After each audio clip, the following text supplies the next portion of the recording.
The closing chapters of the Ashford affair, conducted in the quiet aftermath of judicial proceedings and official resolution, proved to occupy considerably more of Wimsey's attention than he had initially anticipated. The matter that continued to occasion his contemplation concerned not the technical aspects of the crime or the legal machinations through which Dr. Ashford had been brought to justice, but rather the more fundamental philosophical questions regarding Edward's own agency and the nature of moral choice in circumstances wherein all available options appeared to lead toward outcomes of profound personal devastation. It was therefore with a certain sense of compulsion that Wimsey found himself, approximately 6 weeks following Dr. Ashford's execution, departing London once more and directing his motor car towards Sussex with the intention of conducting what he termed to himself a final consultation with the principals involved in the case, though his actual purposes remained considerably more nebulous and introspective in their character. His first visitation was to Marshfield House, where his arrival occasioned the particular quality of mixed pleasure and anxiety that characterized the reception of individuals whose previous investigations had resulted in the exposure of uncomfortable truths and the disruption of established domestic arrangements. Gertrude received him in her customary morning room, with expressions of gratitude for his presence and simultaneous evident concern regarding the purpose of his visitation, a concern that was only partially assuaged by Wimsey's assurance that his presence constituted merely a social call undertaken in the interest of ensuring himself that the household had successfully navigated the turbulent months following Edward's death and the subsequent trial. He spent the better portion of an afternoon engaging in the sort of comfortable conversation that characterized intercourse between individuals possessing genuine affection despite the uncomfortable circumstances that had previously characterized their interactions, and it was only as he was preparing to depart that Gertrude ventured to inquire whether Wimsey possessed any final observations regarding the case that had brought him to Marshfield House in the initial instance. Wimsey paused in the doorway and turned with an expression of such careful thoughtfulness as to suggest he was considering whether to communicate something that he had previously determined to maintain in silence. He proceeded to articulate, with considerable delicacy and with evident awareness that his observations might prove disturbing to his auditor, his assessment that Edward's death, while indisputably constituting murder in the legal sense, had possessed a quality that transcended conventional understanding of criminal victimization. Edward had, Wimsey suggested, recognized the nature of the poison that was being administered to him and had possessed sufficient knowledge to halt its consumption at virtually any point in the process. Yet Edward had apparently elected to continue the consumption of the contaminated sugar, apparently motivated by the recognition that his death represented the only mechanism through which he could ensure that his fortune would not contribute to research that he had come to regard as fundamentally immoral, and that his death would simultaneously preclude any prosecution of Mrs. Hartwell or other household staff who might otherwise be implicated in the crime. In essence, Wimsey proposed, Edward had transformed his own victimization into an act of moral agency, converting what Dr. Ashford had intended as an instrument of control and elimination into what had become, in Edward's hands, an assertion of will and principle. Gertrude listened to this analysis with an expression of such profound distress as to suggest Wimsey's articulation of these perspectives had touched upon emotional territories that she had been deliberately avoiding through the expedient of maintaining a surface commitment to conventional interpretations of the crime and its resolution. She acknowledged, after a moment of evident internal struggle, that she had begun to suspect the truth of Wimsey's assertions in the weeks following Edward's death, though she had lacked the courage to articulate these suspicions either to herself or to others. She further acknowledged that Edward's final act, viewed from this perspective, appeared to possess a quality of nobility and moral integrity that rendered conventional expressions of condolence and sympathy inadequate and even inappropriate.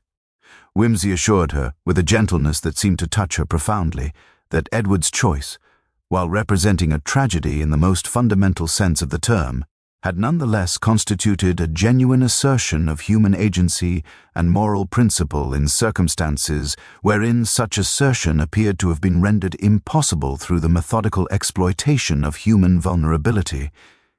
His subsequent visitation was to the modest lodging wherein Mrs. Hartwell had established a temporary residence following her release from the Marshfield House establishment, a modest establishment in the village that she had apparently selected with a deliberate intention of distancing herself from the scene of the trauma that had nearly resulted in her moral destruction through the mechanism of coercion and psychological manipulation. Whimsy's arrival occasioned an initial response of considerable anxiety, a reaction that gradually transformed into a quality of relief as Mrs. Hartwell appeared to recognize that his visit was motivated not by official investigation, but rather by a more personal concern regarding her well-being and her capacity to reconstruct a life that had been so thoroughly disrupted by forces beyond her control. He spent a considerable period of time engaged in careful conversation regarding the circumstances that had placed her in such profound vulnerability, regarding the manner in which she had been exploited by Dr. Ashford, and regarding the final decision that Edward had apparently made regarding the manner in which his death would be conducted.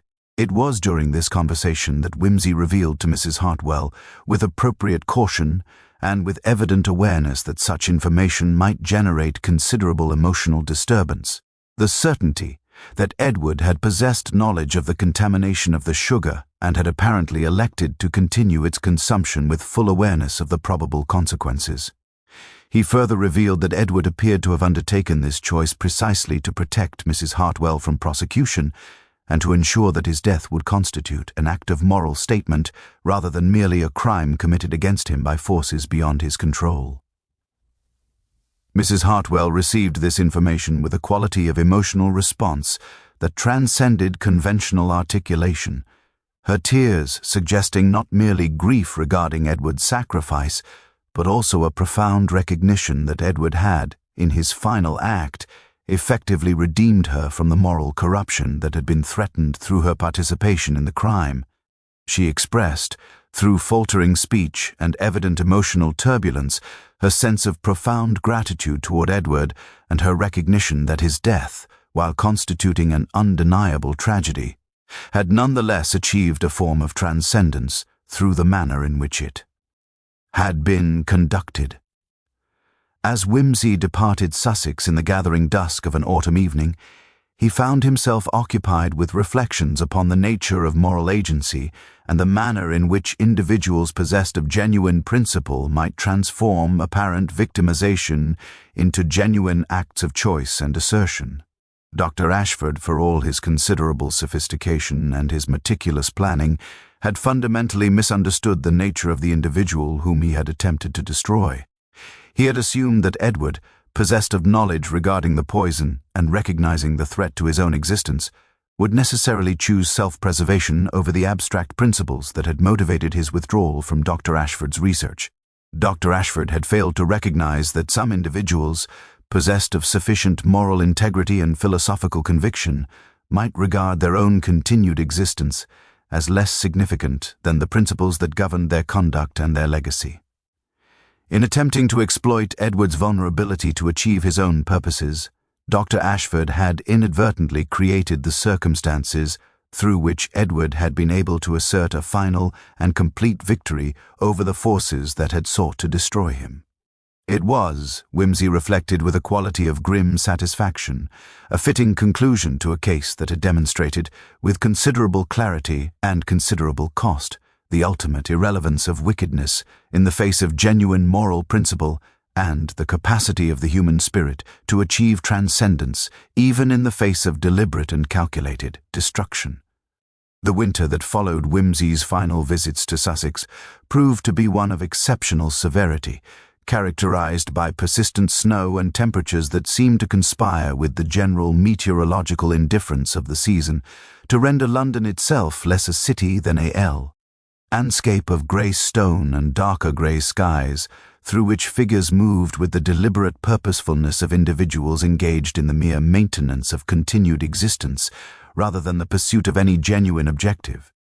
Whimsy occupied himself during this period with pursuits that ranged from the intellectually demanding to the frankly trivial, engaging in chess matches with opponents of varying competence, attending theatrical performances that he found alternately stimulating and soporific, and undertaking the cataloguing and restoration of certain rare manuscripts that had accumulated in his library over years of acquiring aesthetic objects that possessed value primarily through his own assessment of their merit. Yet beneath these ordinary activities, there persisted a quality of emotional and intellectual disturbance that he found increasingly difficult to suppress or contain through conventional mechanisms of distraction. The nature of this disturbance derived, upon careful self-examination, from a recognition that had been forming gradually in his consciousness throughout the months following the conclusion of the Ashford investigation.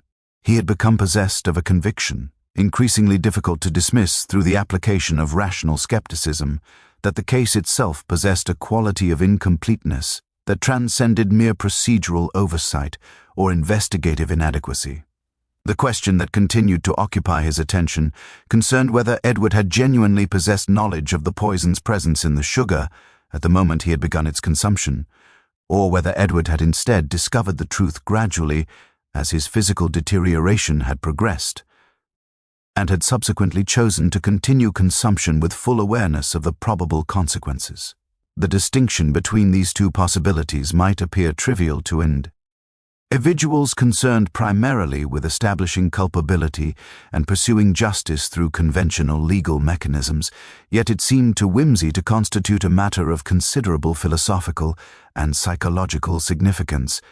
It was therefore with a certain sense of compulsion that Whimsy found himself, in early January, composing a detailed letter to Inspector Carstairs, requesting that Scotland Yard undertake certain additional inquiries regarding the circumstances surrounding the discovery of Edward's body and the precise condition of the sugar supply at the time of the initial investigation. Specifically, Whimsy requested that toxicological analysis be conducted upon the remaining sugar contained in the bowl upon Edward's desk, with particular attention paid to determining whether the poison concentration varied significantly between different portions of the sugar supply, a variation that would suggest gradual contamination rather than uniform poisoning. He further requested that inquiries be undertaken regarding whether Edward had possessed access to facilities that might have permitted him to conduct his own toxicological analysis of the sugar, inquiries that would establish whether Edward could have possessed technical knowledge of the contamination prior to his consumption of the contaminated substance. Carstairs' response to these inquiries, received approximately 2 weeks following their transmission, proved to contain information of considerable significance. The additional toxicological analysis had indeed revealed that the poison concentration within the sugar supply varied substantially between different portions of the material, the concentration appearing to increase progressively as one examined sugar from portions that had apparently been consumed more recently, a pattern entirely consistent with the hypothesis that the poison had been introduced gradually, and that Edward's consumption had therefore exposed him to progressively increasing doses of the toxic substance. More significantly, investigation of Edward's laboratory equipment and resources had revealed that he possessed both the knowledge and the technical facilities to conduct sophisticated toxicological analysis of materials within his environment, analysis that would have permitted him to recognize the presence of poison in the sugar supply at virtually any point in the process of its consumption. Upon receipt of this information, Whimsy experienced that particular quality of intellectual satisfaction that attended the confirmation of theoretical hypothesis through empirical evidence, though the satisfaction was substantially mitigated by the emotional implications of what the evidence appeared to suggest regarding Edward's state of mind and his decision-making process during the final weeks of his existence. The evidence now appeared to support the conclusion that Edward had discovered the poison in the sugar supply through gradual recognition of its presence, as his physical symptoms had manifested and intensified, and that he had subsequently conducted his own toxicological analysis to confirm the nature of the contamination. Yet, rather than ceasing the consumption of the poison at that point, Edward had apparently elected to continue its consumption with full knowledge of the probable outcome, apparently motivated by considerations that transcended mere self-preservation and that derived instead from some commitment to principle or from some conviction regarding the manner in which his death ought to be conducted and understood. The implications of this realization occupied Wimsey's consciousness throughout the following weeks, with an intensity that surprised even himself, accustomed as he was to the engagement with crime and criminal psychology that characterized his professional activities. He found himself returning repeatedly to certain philosophical questions regarding the nature of suicide, the distinction between passive acceptance of death and active participation in one's own destruction, and the manner in which moral principle might justify conduct that would otherwise constitute self-harm. Edward's choice, viewed from this perspective, appeared to constitute something approaching a voluntary sacrifice undertaken for the purpose of protecting an innocent individual from prosecution, and for the purpose of ensuring that his death constituted a moral statement regarding the wrongfulness of Dr. Ashford's research and the impermissibility of pursuing scientific advancement through the exploitation and coercion of vulnerable individuals. Yet there remained an undeniable ambiguity regarding Edward's ultimate motivation and the precise nature of his decision-making process during the final weeks of his existence. Whether Edward had consumed the poisoned sugar primarily out of moral conviction, or whether he had been motivated by a combination of moral principle and a more fundamentally human despair regarding his own circumstances and his capacity to continue existing in a world wherein moral compromise had become so thoroughly normalized, remained impossible to determine with complete certainty. The investigation could establish the facts of the case, could demonstrate the mechanisms through which the poisoning had been accomplished, could establish Dr. Ashford's culpability and intent. Yet the fundamental question of Edward's own agency, whether he had constituted a victim whose death had been imposed upon him by external forces, or whether he had constituted an active participant in the determination of his own fate, appeared to transcend the boundaries of investigative methodology and to enter instead into territories of philosophical speculation, wherein empirical evidence could illuminate, but could ultimately not determine the truth of the matter.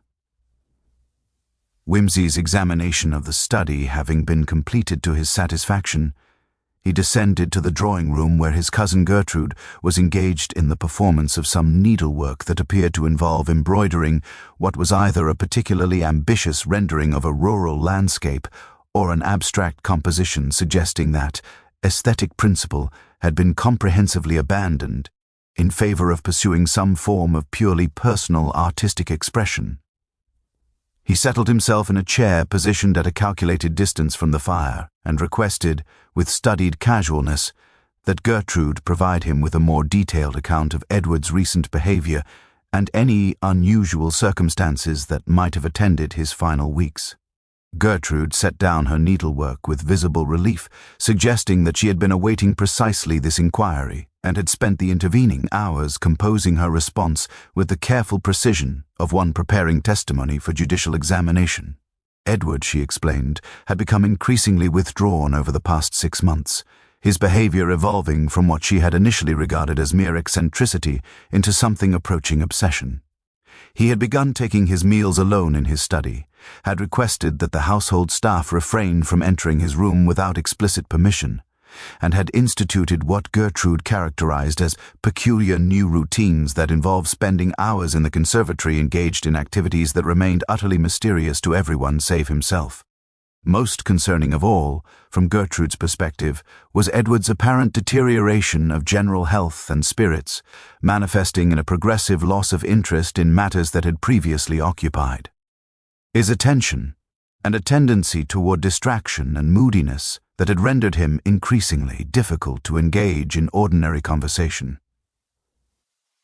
She admitted, suggested on several occasions that he might benefit from consulting with a physician, a suggestion that Edward had dismissed with what Gertrude characterized as unseemly vehemence, insisting that his health was perfectly adequate and that his preoccupations were merely scholarly pursuits that required temporary intensity before they would presumably yield to more balanced interests.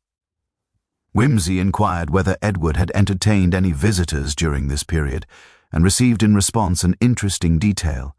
A gentleman from London, described by Gertrude as being of foreign appearance and questionable character, had visited Edward on 2 separate occasions within the past month. Visits that Edward had apparently orchestrated with considerable care to ensure that the visitors were conducted directly to his study without encountering the rest of the household. The gentleman had apparently brought with him packages of some description, packages that Edward had received with evident urgency and had immediately sequestered within his study.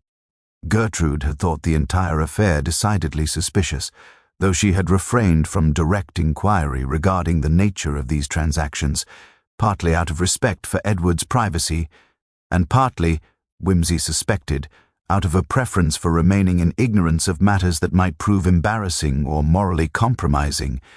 When Whimsy inquired whether there had been any changes to Edward's will or financial arrangements in recent months, Gertrude's expression underwent a subtle transformation, suggesting she had been anticipating precisely this question, and had braced herself for the necessity of communicating something she found considerably distressing.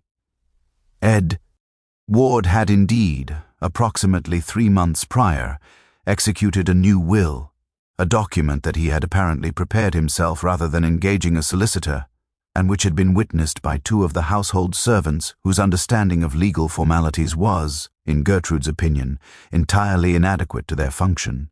The provisions of this new will had apparently been quite different from those contained in Edward's previous testamentary documents.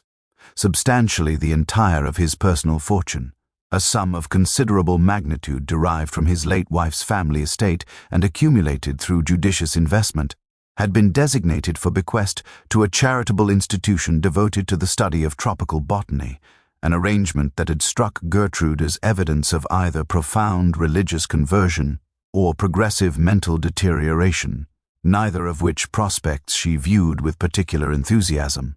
Most intriguingly, however, when Whimsy inquired regarding the specific terms of this charitable bequest, Gertrude revealed that the documents had been most specific in their stipulation that the funds were to be devoted exclusively to the research and cultivation of certain South American plant species, a restriction that seemed to her to be excessively narrow and oddly specific for a man claiming to be motivated by general philanthropic principle.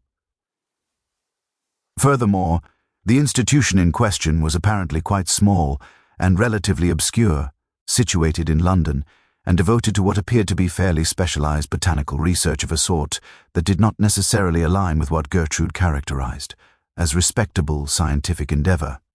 Whimsy found this detail sufficiently intriguing as to request that Gertrude provide him with the name and address of this institution, information that she provided from a letter that Edward had apparently left with Explic, in instructions that it be communicated to his solicitor in the event of his death. The remainder of the morning was devoted to Whimsy's systematic interview of the household staff, interviews conducted with the sort of careful attention to seemingly trivial details that had characterized his investigative method throughout his professional career. He spoke with the gardeners regarding Edward's work in the conservatory, learning that Edward had apparently been cultivating specimens that required unusual environmental conditions, and had requested that he be permitted to maintain personal control over the conservatory's temperature and humidity regulation. He spoke with the cook regarding Edward's dietary preferences, discovering that Edward's consumption of sugar had indeed increased dramatically in recent months, to the point where he had been consuming tea sweetened with quantities of sugar that would have struck most observers as approaching the grotesque. He spoke with the footman regarding Edward's correspondence, learning that Edward had been receiving regular parcels from botanical suppliers and from the London institution to which his fortune was to be bequeathed, parcels whose contents had apparently been of considerable interest to Edward, but which the footman had observed being handled with what appeared to be unusual caution. By midday, Whimsy had begun to construct a theory regarding Edward's death that was considerably less straightforward than simple cardiac seizure, though considerably more complex in its moral and psychological implications than even suicide might have suggested. The outlines of the narrative seemed increasingly clear, a man engaged in the cultivation and concentration of botanical poisons, a man who had apparently reached some decision regarding the termination of his own existence, a man who had taken elaborate measures to ensure that his death would be understood as natural whilst simultaneously arranging his affairs in such a manner as to communicate something to those sufficiently observant to perceive it. Yet the question remained whether Edward's death represented the culmination of a carefully planned suicide, or whether some other actor had intervened in this narrative, someone possessed of motives and capabilities that remained substantially obscure. The afternoon of Whimsy's first full day at Marshfield House proved to be occupied almost entirely with a visit to the conservatory, that glass-enclosed realm wherein Edward had apparently spent the final months of his existence, cultivating botanical specimens of apparently considerable interest and, Whimsy suspected, considerable danger. The structure itself was positioned at a discreet distance from the main house, a circumstance that had presumably permitted Edward to conduct his horticultural experiments without subjecting the household to whatever atmospheric peculiarities such cultivation might generate. The interior of the conservatory presented the appearance of a space that had been constructed according to specific environmental requirements rather than according to any principle of aesthetic arrangement, with elaborate systems of heating and humidity regulation visible in every corner. Systems whose complexity suggested that Edward had invested considerable resources into ensuring precise control over climatic conditions. The specimens themselves proved to be the principal focus of Whimsy's attention. Arranged in careful succession throughout the conservatory were plants of South American origin, species that Whimsy recognized from his admittedly superficial knowledge of botany, to represent various families known for their production of alkaloid compounds of pharmaceutical or toxicological significance. There were specimens of Erith, Roxylum coca, from which cocaine was derived, Ricinus communis, the source of ricin, and several specimens of what appeared to be Strophanthus species, known for the cardiac glycosides, that rendered them simultaneously valuable for certain medical applications and potentially lethal if improperly administered. Most significantly, however, there were what appeared to be several specimens of an unidentified South American plant, a species possessing small flowers of pale yellow and leaves exhibiting the characteristic appearance of specimens grown under conditions of deliberate stress and manipulation. It was in examining this latter specimen that Whimsy detected something of particular significance. The plant bore evidence of having been subjected to systematic experimentation. Various portions of it appeared to have been harvested or subjected to chemical treatment, the remaining structure suggesting that Edward had been engaged in a process of extraction and concentration directed toward isolating specific compounds from the plant's tissues.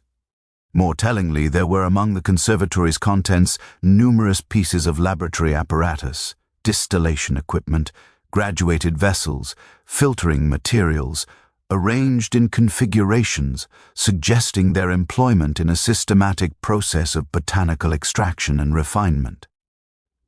The entire operation bore the hallmarks of an individual possessed of sufficient chemical knowledge to conduct sophisticated pharmaceutical work, knowledge that Edward had apparently acquired through the intensive study documented in his journals and textbooks.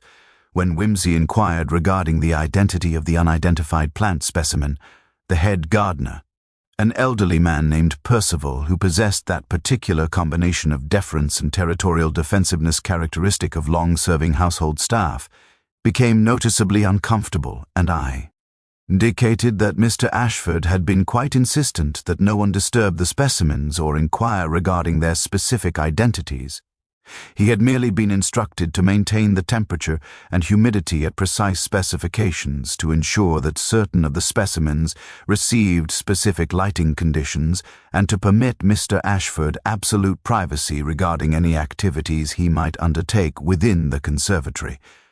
When pressed regarding the frequency of Ashford's presence in the conservatory, Percival admitted that Mr. Ashford had been spending increasingly extended periods within the space, sometimes remaining for hours at a time engaged in activities that produced odors of a chemical nature that had struck Percival as potentially hazardous to health. Whimsy's examination of the conservatory having been completed to his satisfaction, he requested that Percival conduct him to the London institution to which Edward had bequeathed his fortune, a request that produced a moment of confusion before Whimsy clarified that he required not the institution itself, but rather the address of its offices, information that he intended to obtain from correspondence or documentation within the house, rather than through Percival's personal knowledge. Upon returning to the study, Whimsy devoted considerable time to the examination of Edward's correspondence. Discovering that Edward had indeed been in regular communication with Dr. Philip Ashford, a man who bore Edward's surname but who, according to the letters themselves, was no relation beyond a coincidental connection through marriage to another branch of the family generations prior, who appeared to be the principal figure associated with the botanical research institution mentioned in Edward's revised will.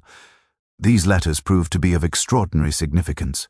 Dr. Philip Ashford had apparently been engaged in research into tea, medicinal and potentially therapeutic applications of certain South American plant compounds, research that had achieved certain preliminary successes but which required continued funding and the dedication of a researcher of sufficient sophistication to conduct the necessary botanical work independently.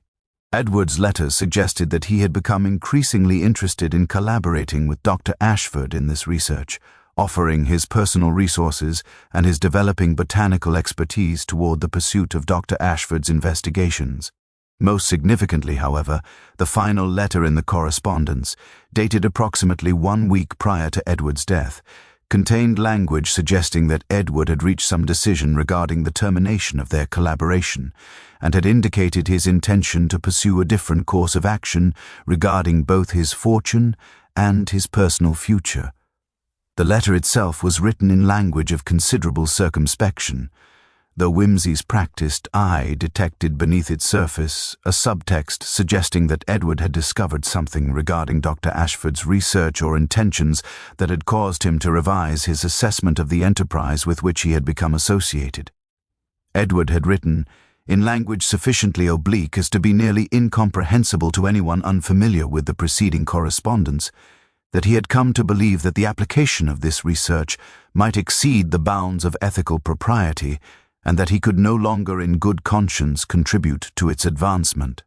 He had further indicated that he was revising his will and had determined that his fortune would be redirected toward more conventional botanical research, a decision that he believed would be both more responsible and more in accordance with his evolving understanding of appropriate scientific conduct.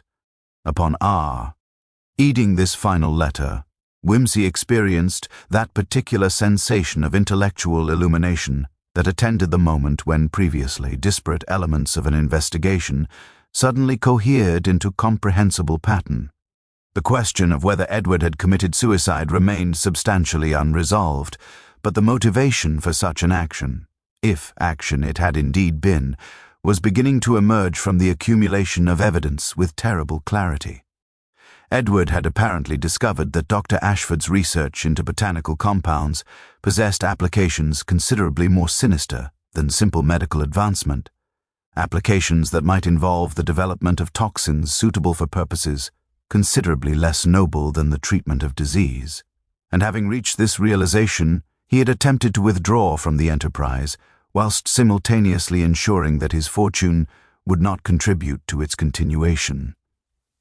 Whether Dr. Ashford had responded to this withdrawal through the employment of coercion, persuasion, or more direct methods remained to be determined, but the possibility that Edward's death represented not suicide, but rather the elimination of an inconvenient witness to questionable research had begun to assume the proportions of distinct probability in Whimsy's increasingly troubled mind.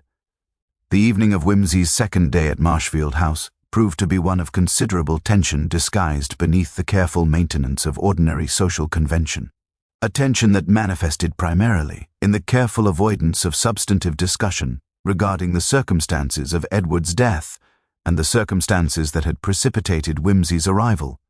Gertrude, possessed of that particular sensitivity to atmospheric fluctuation that characterized individuals of her generation and temperament, had apparently decided that the most appropriate response to this tension was to conduct herself with an air of determined normalcy, referring frequently to the weather and to various matters of household management with an intensity suggesting she believed that the sheer force of her commitment to conventionality might somehow retroactively render the circumstances of Edward's demise less disturbing through the simple expedient of declining to acknowledge them directly.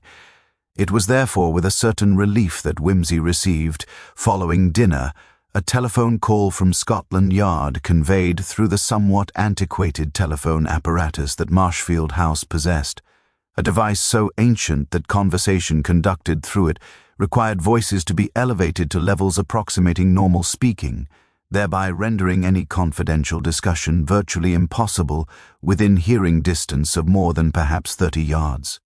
The call originated from Inspector Carstairs, a man with whom Wimsey had collaborated on several previous investigations, and who possessed sufficient familiarity with Wimsey's methods to recognize when his old friend was engaged in the preliminary stages of an investigation that would ultimately yield results of considerable significance.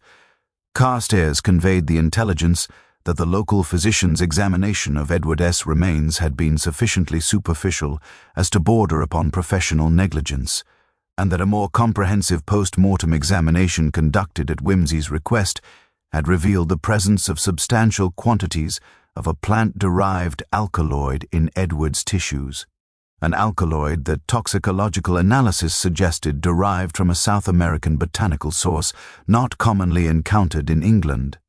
More significantly, Carstairs continued, the examination had revealed evidence suggesting that the poison had been administered through the medium of food or drink rather than through any more violent mechanism, and that the quantities present suggested either a single dose of extraordinary magnitude or multiple smaller doses administered over an extended period.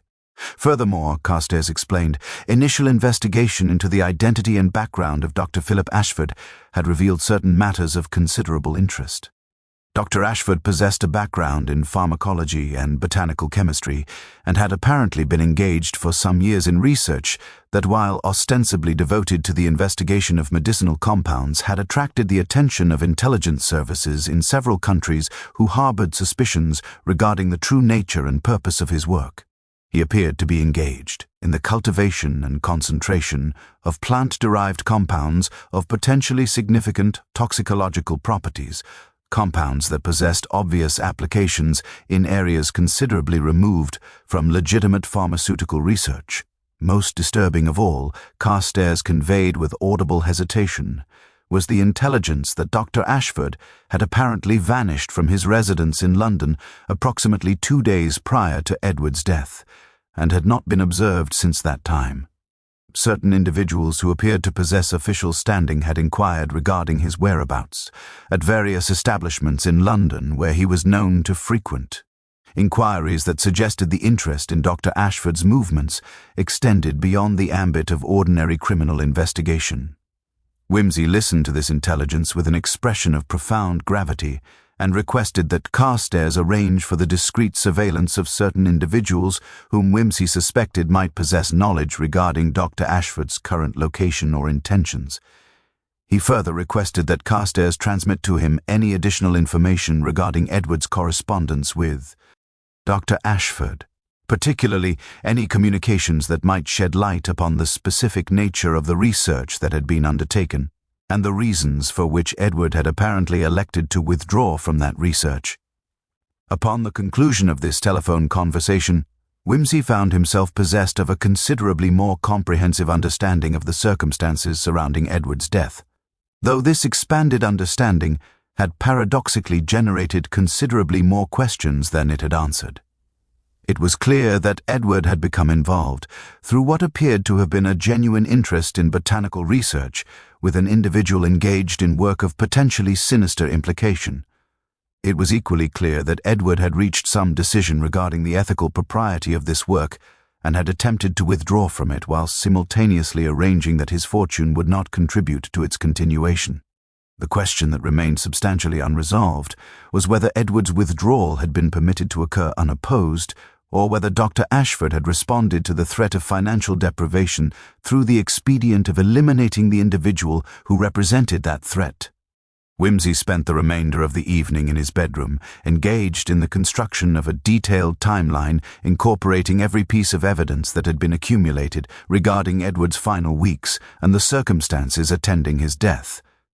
By the time he had completed this exercise, approximately 3 hours of intensive effort having been required, he had determined that the most probable sequence of events involved Dr. Ashford's decision that Edward's withdrawal from the research project and his revision of his will represented an unacceptable threat to the continuation of that research, a threat that could most efficiently be eliminated through the admonist ration of a botanical toxin derived from the very specimens that Edward had been cultivating in the conservatory. The poison, Whimsy theorized, had most likely been administered through the medium of Edward's habitual consumption of heavily sweetened tea, a delivery mechanism that would render detection substantially more difficult than if the toxic substance had been administered through any less subtle means. The mechanism of administration suggested an individual possessed of intimate knowledge of Edward's daily habits and routines, knowledge that would presumably have been possessed by either Dr. Ashford himself, should he have visited Marshfield House on the occasion of the poisoning, or by some other individual acting upon Dr. Ashford's instructions and in possession of sufficient familiarity with Edward's circumstances to predict his behavior with reasonable accuracy. The question of which of these alternatives represented the actual state of affairs could, Whimsy reflected, only be determined through direct investigation and confrontation, a process that would likely require the cooperation of Scotland Yard, and would almost certainly precipitate a degree of official intervention that Whimsy had been hoping to avoid. Nevertheless, he reflected with a certain grim resignation. The accumulation of evidence had rendered such intervention increasingly unavoidable, and the time had arrived for the transformation of private investigation into official criminal proceeding. The morning following Whimsy's telephone conversation with Scotland Yard arrived with that particular quality of atmospheric pressure that seemed to suggest impending meteorological transformation, the sort of morning upon which one sensed that the weather was gathering itself for some significant alteration of its prevailing condition. Whimsy rose at his customary early hour, and, after consuming a breakfast conducted in near silence, whilst his mind occupied itself with the construction of strategies for the forthcoming investigation, made his way to the library where he had arranged to conduct a series of interviews with members of the household staff who possessed potential knowledge regarding Edward's final activities. His first subject was Elizabeth, the second chambermaid who had discovered Edward's body, a woman whose earlier willingness to communicate information suggested she might prove cooperative in providing additional details regarding Edward's behavior and the circumstances of his death. Elizabeth entered the library with an expression of profound anxiety and positioned herself upon the edge of a chair as though prepared to flee at the slightest provocation. Whimsy, employing that particular combination of courtesy and apparent disinterest that frequently induced nervous individuals to communicate substantially more than they had initially intended, began his questioning with matters of apparently trivial significance: the timing of Elizabeth's discovery of the body, the exact position in which Edward had been found, the appearance of the study at the time of this discovery. Elizabeth's responses proved consistent with her earlier accounts, and Whimsy gradually advanced the direction of his inquiry toward more substantive matters. He inquired whether, in the days immediately preceding Edward's death, she had observed anything unusual regarding Edward's state of health or his demeanor, and received in response a hesitant acknowledgement that she had thought Mr. Ashford seemed rather poorly in the final days, as though he was suffering from some indisposition that was causing him considerable discomfort. When pressed regarding the specific nature of this indisposition, Elizabeth disclosed that she had observed certain physical manifestations that, taken in aggregate, suggested Edward had been experiencing something approaching what she characterized as poisoning symptoms: nausea, apparent tremors, a tendency towards sudden perspiration that seemed inappropriate to the prevailing ambient temperature. She had not, she insisted, mentioned these observations to anyone at the time, as she had assumed them to represent merely a minor illness that would resolve itself without intervention, and she had been reluctant to intrude upon Mr. Ashford's privacy by offering observations that he might find impertinent. Whimsy listened to this account with evident interest and inquired whether Edward had mentioned anything regarding his health or his state of mind during any conversations they might have had. Elizabeth hesitated, as though struggling with the propriety of repeating anything the deceased might have said, before finally admitting that on one occasion, when she had brought Edward his afternoon tea, he had remarked, in a tone she characterized as terribly sad and resigned, that the sugar would soon be over, a statement that had struck her at the time as referring merely to his anticipated consumption of sweetened tea. This phrase, "the sugar would soon be over," struck Whimsy with the force of sudden illumination. He rose from his chair and requested that Elizabeth remain where she was, whilst he conducted a rapid excursion to Edward's study, where he proceeded to examine once more the quantity of sugar that Edward had apparently been consuming in recent weeks. What he discovered, upon careful examination of the remains of sugar contained in the bowl that had apparently been kept upon Edward's desk, was that the substance appeared to contain traces of a substance that bore the distinctive crystalline properties of the same alkaloid compound that toxicological examination had identified in Edward's tissues.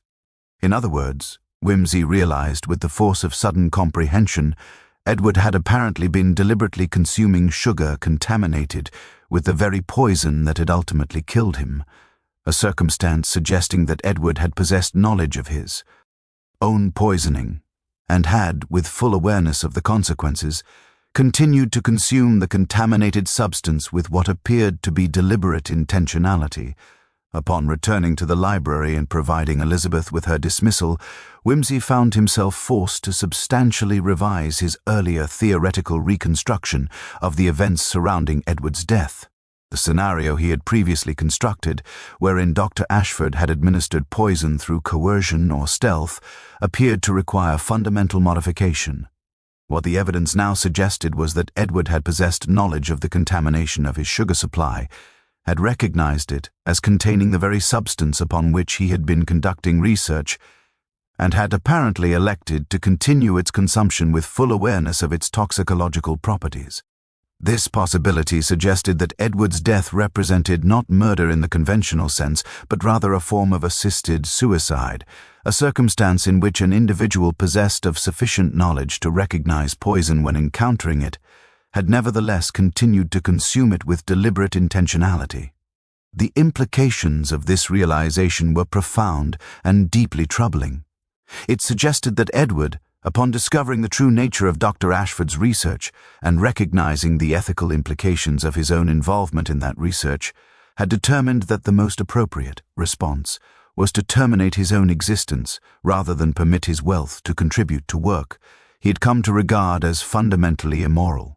Yet the manner in which he had accomplished this, through the gradual consumption of poison in sugar rather than through more immediately lethal means, suggested that his decision had not been undertaken in sudden desperation, but rather through a process of careful deliberation and philosophical consider.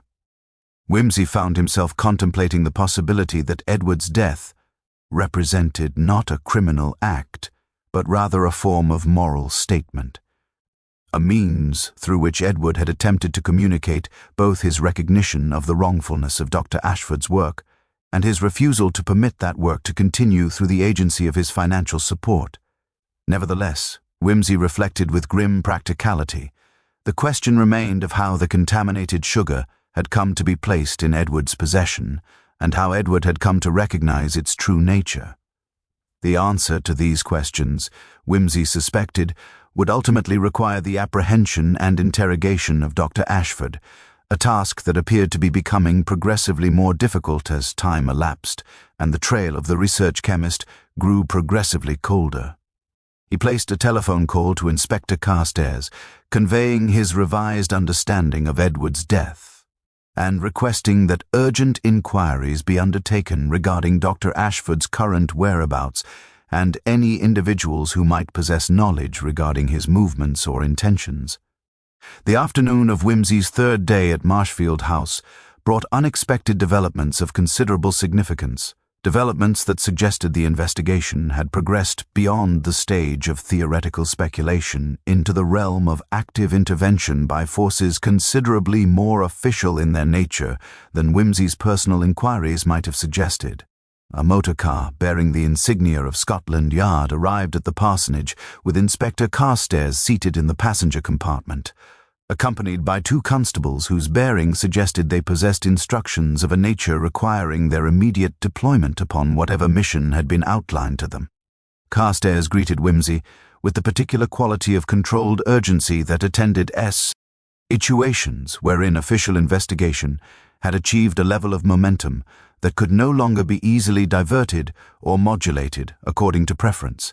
The intelligence that Carstairs conveyed, once he and Wimsey had secluded themselves within the library away from the hearing of household staff and curious relatives, suggested that certain developments had occurred that rendered the theoretical nature of the investigation substantially less academic.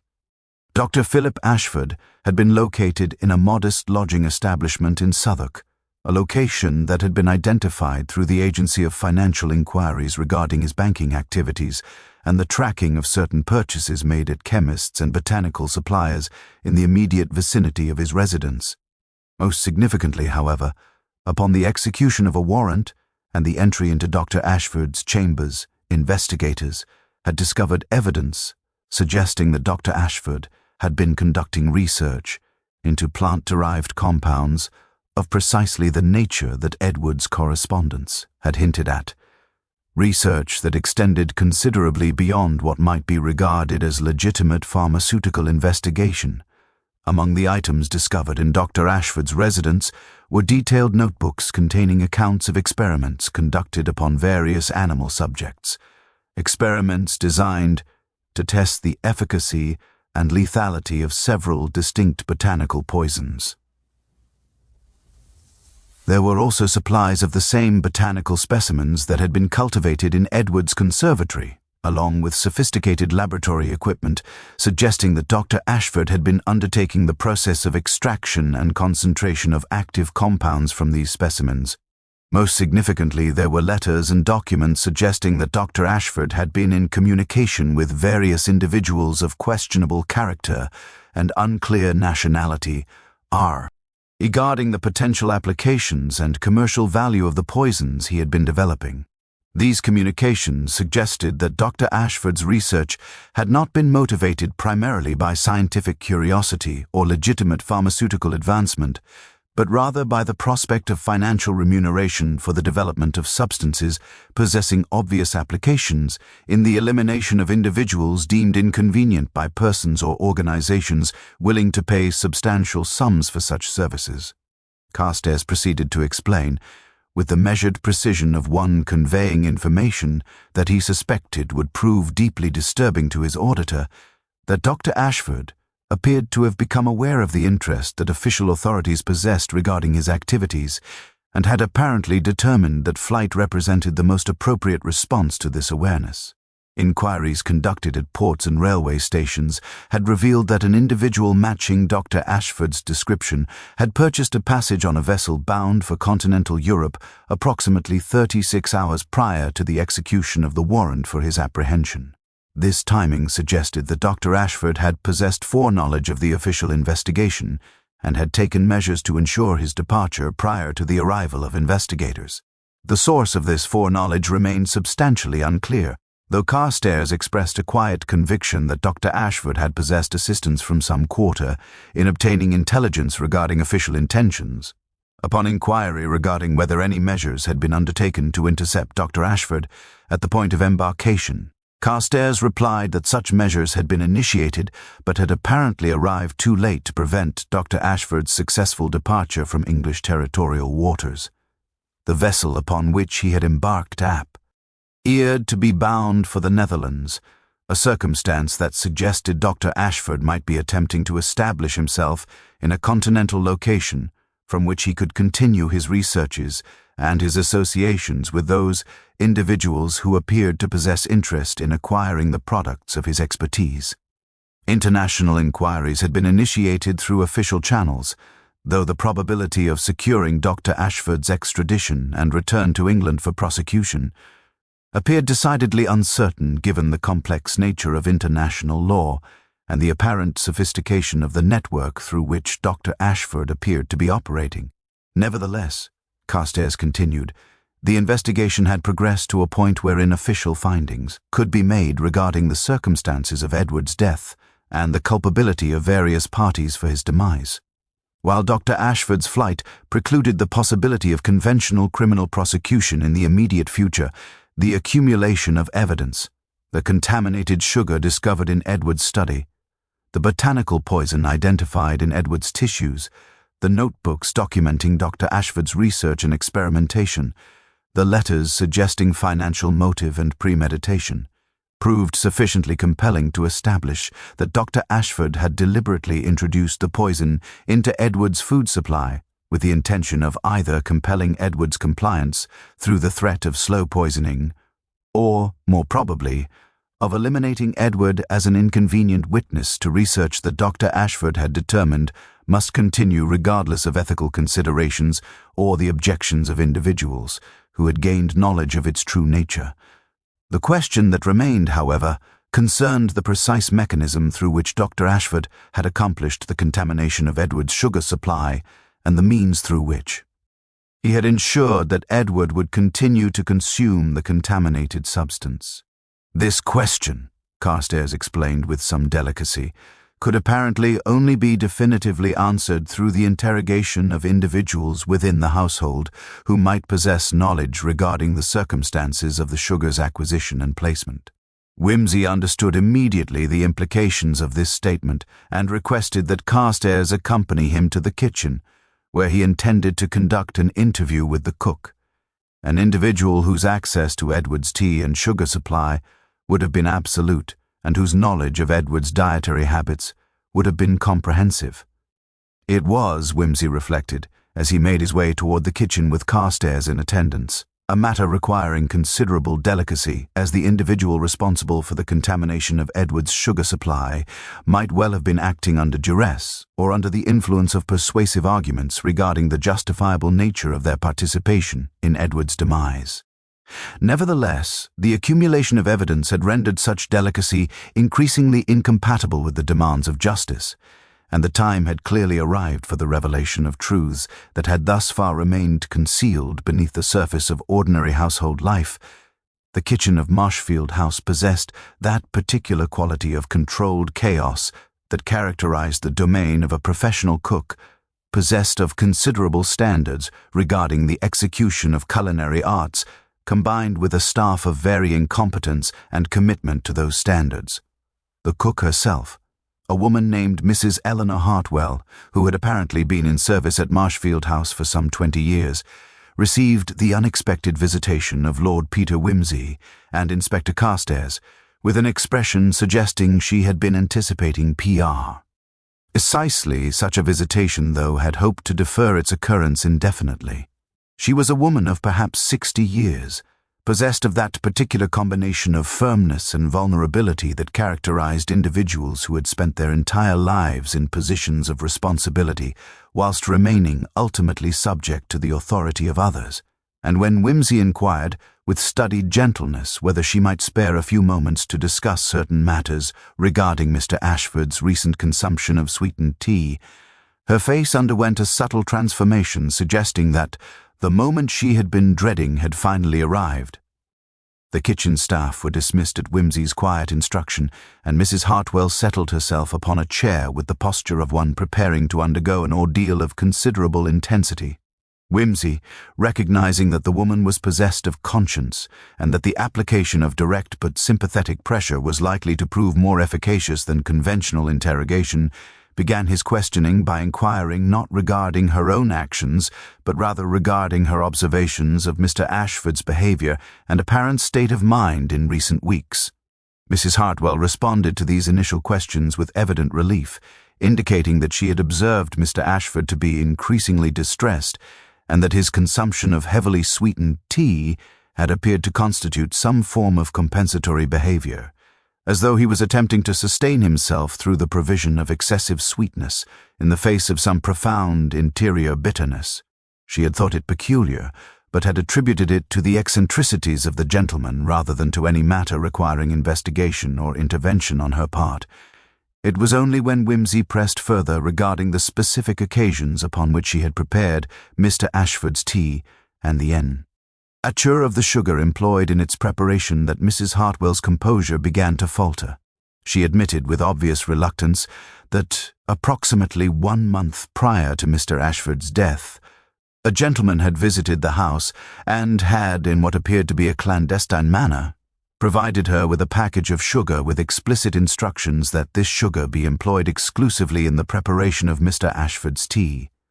The gentleman, whom she believed, though was not entirely certain, to have been Dr. Ashford, though she had only observed him from a distance and for a brief period, had impressed upon her the necessity of maintaining absolute secrecy regarding this transaction, and had suggested that Mr. Ashford's health and well-being depended upon her cooperation and discretion. When Whimsy inquired regarding her motivation for engaging in such a transaction, Mrs. Hartwell's response proved to be of extraordinary complexity and considerable human interest. She explained, with evident difficulty, and with frequent pauses suggesting she was struggling to articulate sentiments of profound shame and confusion, that the gentleman had approached her with information regarding her son, a young man named Thomas, who had apparently become involved in matters of criminal implication, and who faced the prospect of prosecution and imprisonment should certain information be communicated to the appropriate authorities. The gentleman had suggested that Mrs. Hartwell's cooperation in the matter regarding Mr. Ashford's sugar would result in the cessation of efforts to prosecute her son, and would instead lead to the provision of resources necessary for her son's emigration to a location from which he could escape the consequences of his previous conduct. Mrs. Hartwell proceeded to explain that she had been offered no choice whatsoever in the matter, that the gentleman had made clear through both explicit statement and implicit threat that her son's fate depended upon her cooperation and silence. She had been deeply disturbed by the nature of the task she had been requested to undertake, though she had not possessed sufficient understanding of the sugar's true contamination to fully comprehend the implications of her actions until after Mr. Ashford's death had occurred, and the circumstances surrounding that death had become known to the household. She expressed profound remorse regarding her participation in what she now recognized to be the deliberate poisoning of a man who had been, in her estimation, a fundamentally decent individual. Despite his peculiar interests and somewhat withdrawn manner, Whimsy listened to this account with an expression of such profound sympathy that Mrs. Hartwell found herself moved to tears, a circumstance that Carstairs observed with the particular comprehension of an experienced investigator who recognized that genuine human suffering had been inflicted through the agency of coercion and moral compromise. Whimsy assured Mrs. Hartwell that her cooperation in communicating the truth regarding these matters would be viewed with considerable sympathy by the judicial authorities, and that the circumstances of her coercion would likely be taken into account in any determination regarding her own culpability. He further indicated that Scotland Yard would undertake investigation into the matter of her son's current whereabouts and circumstances, though he cautioned her that such investigation might reveal outcomes different from those she had been led to anticipate by the gentleman who had coerced her cooperation. Upon the conclusion of this interview, Whimsy and Carstairs withdrew to the library where they conducted a preliminary assessment of the implications of Mrs. Hartwell's testimony. It had become clear that Dr. Ashford had possessed either direct knowledge of circumstances regarding household staff that might render them susceptible to coercion, or had possessed access to intelligence regarding such circumstances through some external source. The systematic nature of the operation, the identification of Mrs. Hartwell's vulnerability, the provision of false assurances regarding the outcome of cooperation, the precise calibration of threats and inducements, suggested an individual possessed of considerable sophistication regarding the mechanics of psychological manipulation and the exploitation of human weakness. Most significantly, it suggested that Dr. Ashford had not acted impulsively or in response to Edward's withdrawal from the research project, but had rather undertaken a carefully premeditated operation designed to eliminate Edward, whilst simultaneously ensuring that the mechanism of his death would be obscured, and that the responsibility for his demise would be dispersed among multiple parties, each of whom possessed plausible reasons for maintaining silence regarding their involvement. The evening of the day upon which Mrs. Hartwell's testimony had been secured brought with it a quality of atmospheric transformation that seemed almost to mirror the emotional and intellectual developments that had characterized the day's investigations. The clouds that had threatened precipitation throughout the morning had finally discharged their burden, and the rain had continued with that particular persistence that suggested meteorological indecision regarding whether to conclude or merely to intensify its efforts. Whimsy occupied the intervening hours between Mrs. Hartwell's confession and the arrival of evening in the construction of a detailed chronological narrative of events, incorporating every piece of evidence that had been accumulated during the course of the investigation and assizing them into a coherent account of how Dr. Ashford had accomplished the deliberate poisoning of Edward, whilst simultaneously ensuring that the mechanism of death would bear the superficial appearance of natural causes. The narrative that emerged from this exercise was one of extraordinary calculation and psychological sophistication. Dr. Ashford had apparently become aware, through whatever intelligence sources he had cultivated, that Edward had begun to harbor doubts regarding the ethical propriety of the research that was being conducted in the London institution.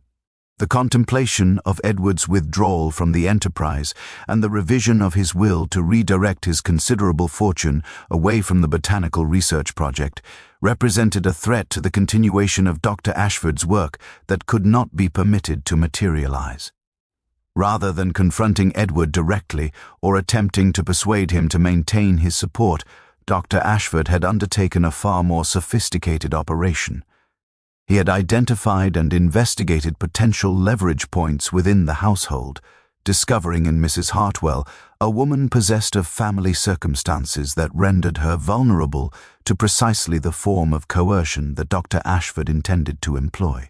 Having secured Mrs. Hartwell's cooperation through the application of threats regarding her son's legal circumstances, Dr. Ashford had then proceeded to undertake the systematic contamination of Edward's sugar supply with the botanical poison that he had been cultivating and concentrating in his laboratory. The poison had been selected with considerable care, a substance that would produce symptoms consistent with natural illness, that would accumulate within the body with progressive toxicity, and that would ultimately prove lethal whilst leaving sufficient ambiguity regarding its origin as to permit it to be mistaken for dice. ASE-related mortality rather than deliberate poisoning. The gradual nature of Edward's deterioration had served multiple purposes simultaneously.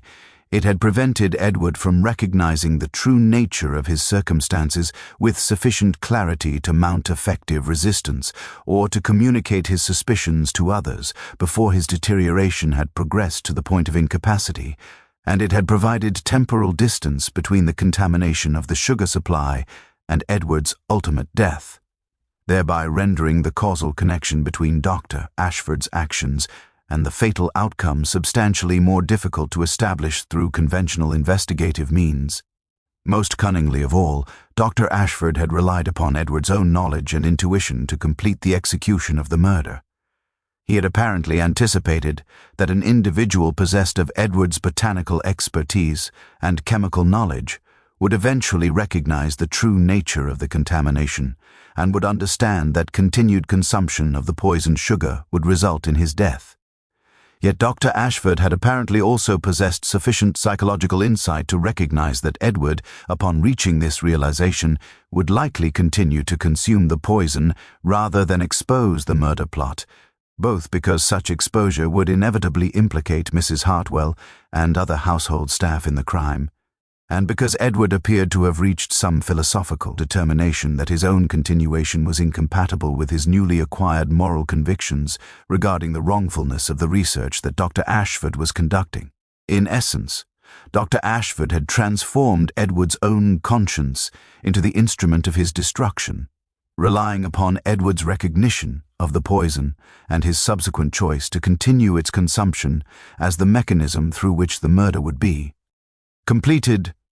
Wimsey communicated this analysis to Inspector Carstairs in the quiet of the library, speaking in tones of such controlled anger as to suggest he was engaged in the suppression of profound moral outrage at the sophistication and cynicism of Dr. Ashford's methodology. Carstairs responded with an expression of grim recognition, indicating that he had encountered in his years of investigative work various instances of calculated wickedness, but that few had achieved the level of psychological manipulation and exploitation that appeared to have characterized Dr. Ashford's conduct.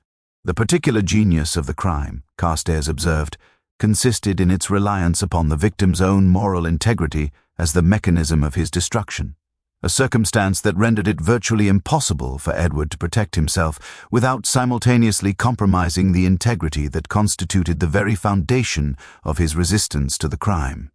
The question that remained substantially unresolved concerned the current whereabouts of Dr. Ashford and the probability of his eventual apprehension and return to England for prosecution.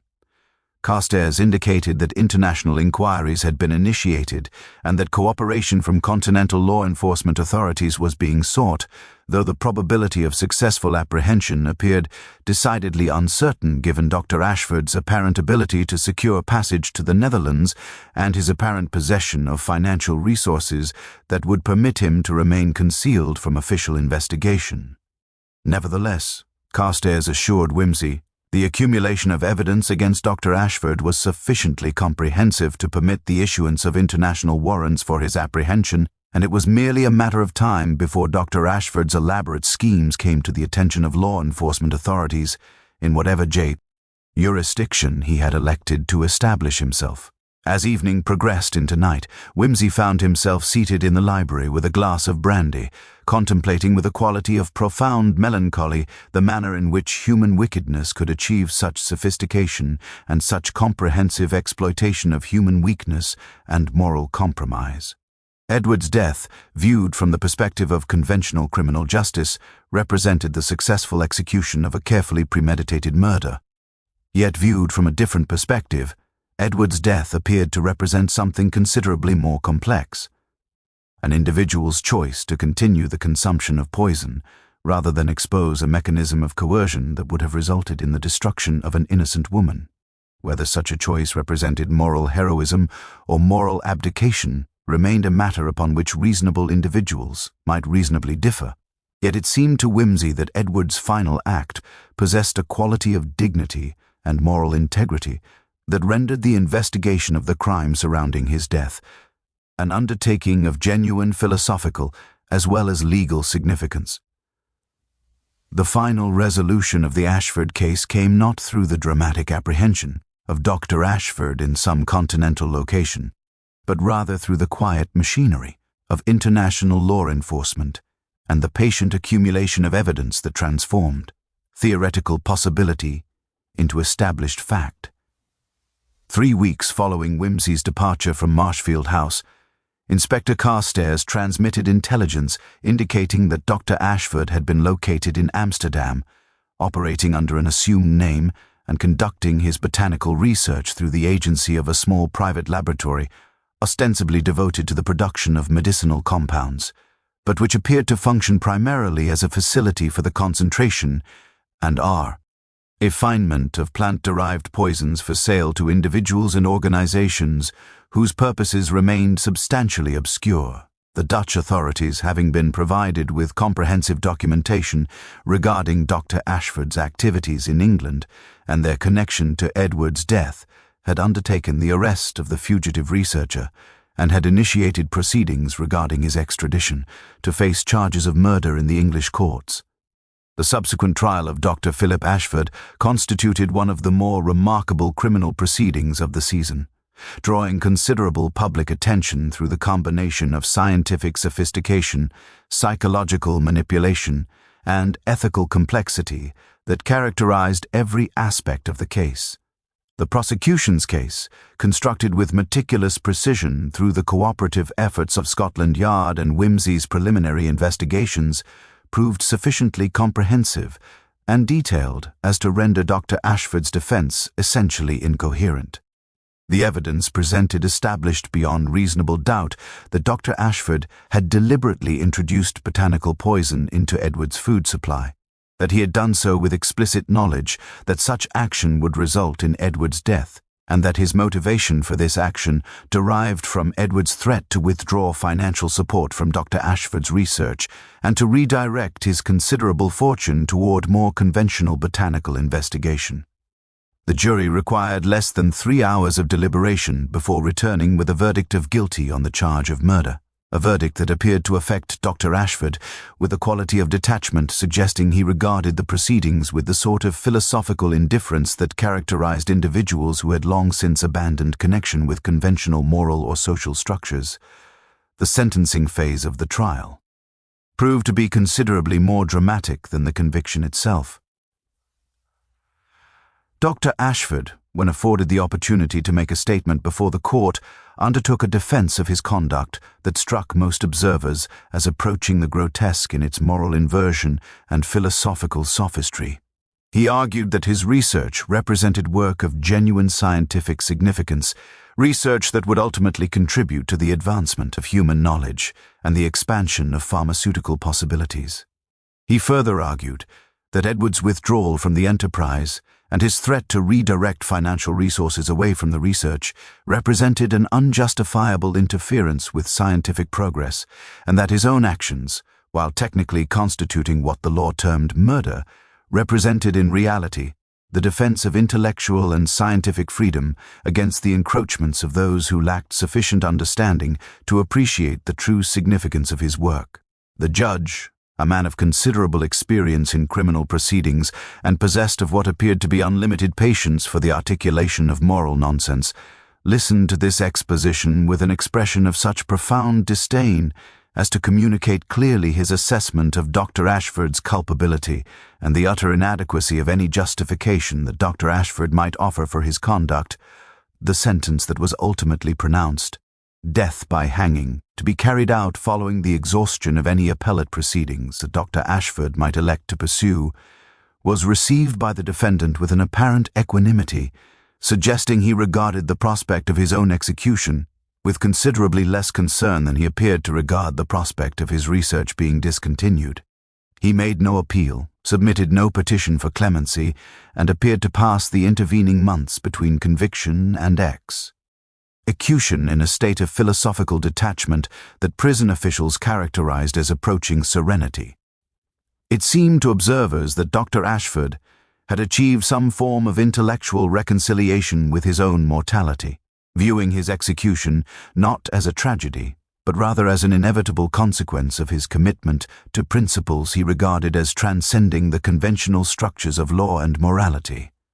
Whimsy learned of Dr. Ashford's execution through a brief notice in the morning newspaper, accompanied by his customary consumption of breakfast and his review of correspondence that had accumulated during his recent engagement with the Ashford case.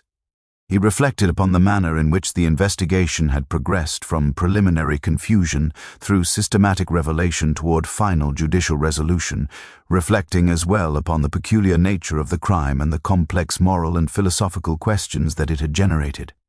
Edward's death, while indisputably constituting murder in the technical and legal sense, possessed dimensions that transcended conventional understanding of criminal culpability. Edward had, in Whimsy's assessment, effectively participated in his own destruction through his choice to continue the consumption of poison rather than expose a mechanism of coercion that would have resulted in the destruction of Mrs. Hartwell, and through this choice had transformed his death from a mere criminal act into something approaching a statement of moral principle. The matter of Mrs. Hartwell's own legal status had been resolved with considerably more compassion than strict adherence to legal principle might have suggested. The recognition that she had acted under duress and the comprehensive documentation of the threats and coercion that had been employed to secure her cooperation had resulted in the Crown's decision not to prosecute her for her role in Edward's death.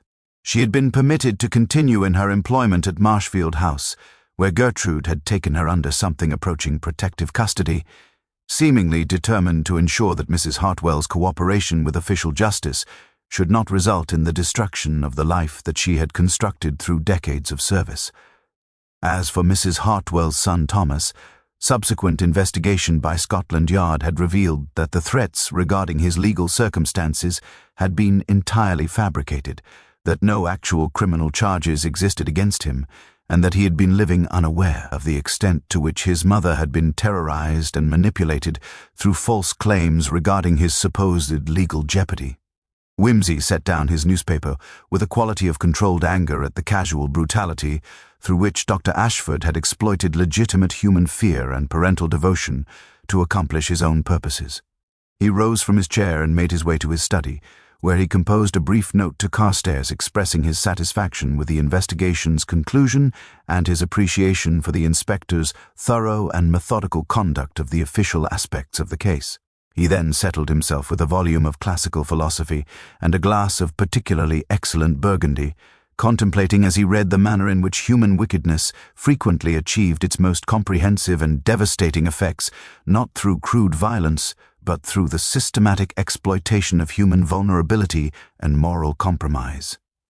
It was, he reflected, a lesson that neither legal proceeding nor judicial punishment appeared capable of adequately addressing, yet it remained a lesson that appeared perpetually necessary for societies inclined to believe in the sufficiency of conventional moral and legal structures to contain the scope of human depravity.